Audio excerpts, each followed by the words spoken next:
তীব্র তাপদাহে ভারতের পশ্চিমবঙ্গের 4 জেলায় রেড অ্যালার্ট। জলবায়ু পরিবর্তনের মূল আঘাত যাচ্ছে এশিয়ার ওপর দিয়ে বলছে জাতিসংঘ। পশ্চিমবঙ্গে নির্বাচনী প্রচারে অমিত শাহ বাংলাদেশে নির্যাতনের শিকার সংখ্যালঘুদের নাগরিকত্ব দেওয়ার ঘোষণা। গাজায় 24 ঘন্টায় ইসরায়েলি হামলায় অন্তত 32 জন ফিলিস্তিনি নিহত।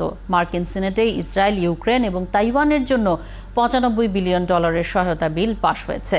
বিশ্বের নানা প্রান্তের এমন নানা রকম সব খবর নিয়ে বিশ্বযোগের আজকের আয়োজনে আপনাদের সবাইকে স্বাগত জানাচ্ছি আমি নীলুফা জাহান তিথি। তীব্র তাপদাহে ভারতের পশ্চিমবঙ্গের 4টি জেলায় রেড অ্যালার্ট জারি করেছে কর্তৃপক্ষ। পশ্চিমবঙ্গের পূর্ব ও পশ্চিম মেদিনীপুর, পশ্চিম বর্ধমান এবং বাঁকুড়া এই 4 জেলায় জারি করা হয়েছে সর্বোচ্চ সতর্কতা। এছাড়া দক্ষিণ 24 পরগনায় ইয়েলো অ্যালার্ট জারি করা হয়েছে। স্থানীয় আবহাওয়া অফিস জানিয়েছে আজ কিছু জায়গায় মৃদু বৃষ্টিপাত হতে পারে, কিন্তু তাতে তাপপ্রবাহ কমবে না। এদিকে পশ্চিমবঙ্গের আরও 10টি জেলায় স্বাস্থ্য সতর্কতা জারি করেছে আলিপুর আবহাওয়া দপ্তর। বিভিন্ন জায়গায় বুধবারের তুলনায় বৃহস্পতিবার তাপমাত্রা বাড়তে পারে, তবে শুক্র ও শনিবার পশ্চিমবঙ্গের অনেক জেলায় রেকর্ড তাপমাত্রার পূর্বাভাস রয়েছে।